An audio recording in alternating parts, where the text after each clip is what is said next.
Today, the special edition of 60 Minutes presents the story behind the legend of the Scarlet Letter and the woman who bears the letter on her chest. We welcome Hester Prynne and her daughter Pearl on this very special episode. Hester Prynne's story is set in 1652 in the Massachusetts Bay Colony. It is about her experience of ignominy and isolation. Hester Prynne and Pearl lived in the rigid Puritan society where, due to Hester's sin of adultery, they lived on the outskirts of town, outcasted by society. Hester was forced to wear a scarlet letter, A, upon her chest as a reminder of Hester's sin and as a way to make her stand out and be isolated. Pearl is the physical embodiment of her sin, which was an act of love and passion, and serves as a reminder of Hester's adulterous act. Reverend Dinsdale is an admirable, vivacious, and passionate minister in the Puritan society at this time, but soon after, in an encounter with Hester and Pearl in the governor's house, where Dinsdale pleads Hester's case for keeping Pearl, his health soon deteriorates. The question of how much Dinsdale's health managed to deteriorate seems to pass over the heads of many Puritans in society, all except one, Roger Chillingsworth. Chillingworth is Hester's husband, but keeps it a secret to protect his reputation and to keep Hester from being punished even further. Chillingworth makes it his life mission to find out the father of Pearl. Dinsdale soon becomes Chillingsworth's patient, and with a close, watchful, and devious eye, Chillingworth finds out that Dinsdale is Pearl's father due to an A carved upon his chest. Hester and Pearl have now finally agreed to come and share their input about the next event where Dinsdale, Hester, and Pearl meet once again in the forest. In this scene we are about to show, Hester, Pearl, and Dinsdale are in the forest discussing the future, while Pearl is on the other side of the brook, frolicking. Hester and Dinsdale decide to leave town and go to Europe to start a new life. Let's take a look back at the meeting in the woods of Dinsdale, Hester, and Pearl. This is gone. Wherefore should we linger upon it now? See, with this symbol I undo it all, and make it as it had never been. The stigma gone, Hester heaved a long, deep sigh in which the burden of shame and anguish separated from her spirit. She had not known the weight until she felt the freedom. By another impulse, she took off the cap that hid her hair, and down it fell upon her shoulders, dark and rich. There played around her mouth and beamed out of her eyes a radiant and tender smile. A crimson flush was glowing on her cheek that had long been so pale. All at once, as with a sudden smile of heaven, forth burst the sunshine, pouring a very flood into the obscure forest. Pearl, our little Pearl, thou hast seen her. She is a strange child. I hardly comprehend her. But thou wilt love her dearly, as I do, and wilt advise me on how to deal with her. Dost thou think the child will be glad to know me? She will love thee. Yonder she is standing on a streak of sunshine on the other side of the brook. Pearl stood, looking so steadfastly at them through the dim medium of the forest gloom, herself, meanwhile, all glorified with a ray of sunshine that was attracted thitherward as by a certain sympathy. Come, dearest child, when hast thou been so sluggish before now? Leap across the brook and come to us. Pearl remained on the other side of the brook. Now she fixed her bright wild eyes on her mother, now on the minister, and now included them both in the same glance, as if to detect and explain to herself the relation which they bore to one another. Pearl stretched out her hand, with the small forefinger extended and pointing evidently towards her mother's breast. Pearl still pointed with her forefinger, and a frown gathered on her brow. The child stamped her foot with yet a more imperious look and gesture. Pearl suddenly burst into a fit of passion, gesticulation, violently, and throwing her small figure into the most extravagant contortions. She accompanied this wild outbreak with piercing shrieks. I pray you, if thou hast any means of pacifying the child, do it with force. Pacify her, if thou lovest me. Pearl, look down at thy feet, there, before thee, on the hither side of the brook. The child turned her eyes to the point indicated, and there lay the scarlet letter. Bring it hither, I must bear its torture yet a little longer. She advanced to the margin of the brook, took up the scarlet letter, and fastened it again into her bosom.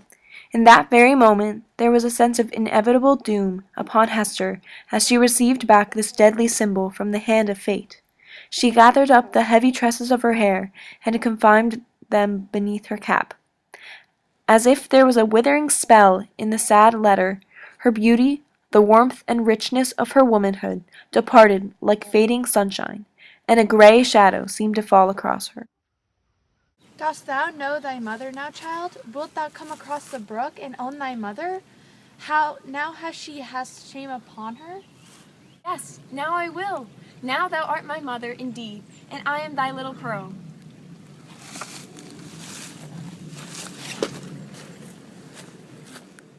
The minister, hoping that a kiss might prove a talisman to admit him into the child's kindlier regards, bent forward and impressed one on her brow. Pearl broke away from her mother, and running to the brook, stooped over it, and bathed her forehead until the unwelcome kiss was quite washed off. How were you feeling at that exact moment when you courageously took off your A? I felt very empowered, like I was regaining some of my old self back. 7 years ago, I was confident, beautiful, and proud. But for these past 7 years, I've conformed to Puritan society and repressed every bit of confidence and beauty in me so I would fit in with the rest of the Puritan society. But for the first time in a while, I felt the courage to take off my sin. I also felt like if I took off the A, I would be able to take away my sin, which ended up not being true because by erasing my sin, I would have to erase Pearl, which is impossible. What made you take off your letter, which you haven't taken off in nearly 7 years? What were the effects that this had on you? Before I took off the A, Reverend Dinsdale and I had planned to run off to Europe and start a new life without having to face the consequences of our sin. I took off the A to be free from sin I committed because I was tired of conforming and not being my true self. I also thought that since I was running away, I could be free to take off the A so that I would be completely rid of my sin. Immediately after taking off the Scarlet Letter, I felt confident and beautiful again. It was such an amazing feeling. The sun started to shine down on me, representing God's recognition of me being my true self. I let down my hair. I felt so liberated. The Scarlet Letter was only off for a short period of time. Explain what made you put it back on. The idea of Reverend Dinsdale and I was a fantasy. Running away from the sin was impossible because we had a physical representation of the sin, which was Pearl. Pearl was the result of our sin and was one of the great outcomes of it. When I saw Pearl pointing towards my A and having a fit because I'd taken off the A, I was brought back to the reality of the matter, which was I can never get rid of it or undo the sin because I can never undo Pearl. Pearl was the A, and I couldn't just toss her on into the side of the brook because she's my daughter, and I have such a great love for her. In this moment, Pearl acted as the voice of reason and made me realize that I could not escape and hide from the sin. Dinsdale both needed to confess our sins and face it together instead of just me. Thank you, Hester, for your time. We move now to our next interview with Hester Prynne's daughter, Pearl. I know the day when your mother, Dinsdale, and yourself met in the forest. It must have been very strange for you. Explain your strange actions during this meeting. When I saw my mother and Dinsdale in the forest, I did not say much. I just stared and examined the two standing next to each other very closely. When I started to approach my mother and Dinsdale, I was very slow and hesitant, and I did not really understand why my mother had changed. Seeing my mother and Dinsdale together didn't seem right to me. Why would you not cross the brook even though your mother called you? Please elaborate. When I saw my mother and Dinsdale in the forest, I didn't have a sense of urgency to go near her. I had a huge fit of passion because I was so confused on what was going on during that moment. I didn't even recognize my mother without her A because I had never known anything different. At one point, I started to have a wild outbreak with a lot of piercing shrieks and yells, and mostly because I could not believe what I had seen my mother without her symbol on her bosom. And this is because I had always seen her with it on, because it was a part of who she was, and she could not take that away from herself, or have Dinsdale tell her what to do and what to say. I also knew that the symbol was a representation of me somehow, and did not like to see it being taken away from her. Watching them together, I felt as if I was in a different world, because it was not possible for all of us to be together, since Dinsdale still hadn't confessed his sin. In order to be a family, both Dinsdale and my mother had to confess their sins. After your mother put the Scarlet Letter back on, why did you feel comfortable now crossing the brook? My mother had put her Scarlet Letter back on, I felt a sense of comfort and relief. This is because ever since I was a baby, I used to always admire the Scarlet Letter, and so I feel that it is not a piece of my mother, but as well as a strong connection to myself. I felt that if she had gotten rid of the A, then my own mother would be getting rid of me.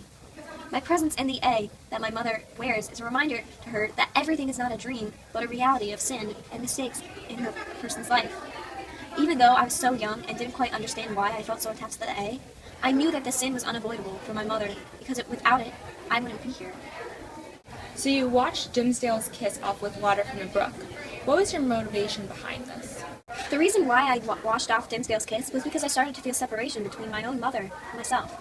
This is because it was always my mom and I, together, inseparable, with no other people in the picture.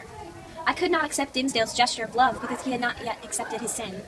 Washing off his kiss with the water from the brook represented cleansing Dinsdale's love and my rejection of him. But now, I see that my mother has introduced Dinsdale into the picture, and I do not know how to respond to this because I'm lost and a little bit frustrated. Even though I know my mother wants best for me, even if it means introducing someone new into our lives to stand together in a caring relationship, I also now, looking back on it, sense that he was not being his true self. As I see it now, in that moment, my mother was publicly shamed for her sin and had to live in isolation her entire life. Yet Dinsdale had to experience no public humiliation, even though I couldn't exactly see why. Thank you so much, Pearl, for agreeing to participate in this week's 60 Minutes episode. Tonight's interviews have taken a look back into the past and have helped us understand a little bit more about the story behind the legend. Hester and Pearl are now living normal lives. Hester now contributes to society by helping deal with conflicts and struggles in their lives. Hester has also been accepted into society, yet she still wears the A upon her chest. Pearl left the Massachusetts Bay Colony and has a husband. She also was given a great amount of land and money from the will of Roger Chillingworth. Both are now living well. Thank you for tuning in to this episode and see you next week. This has been 60 Minutes.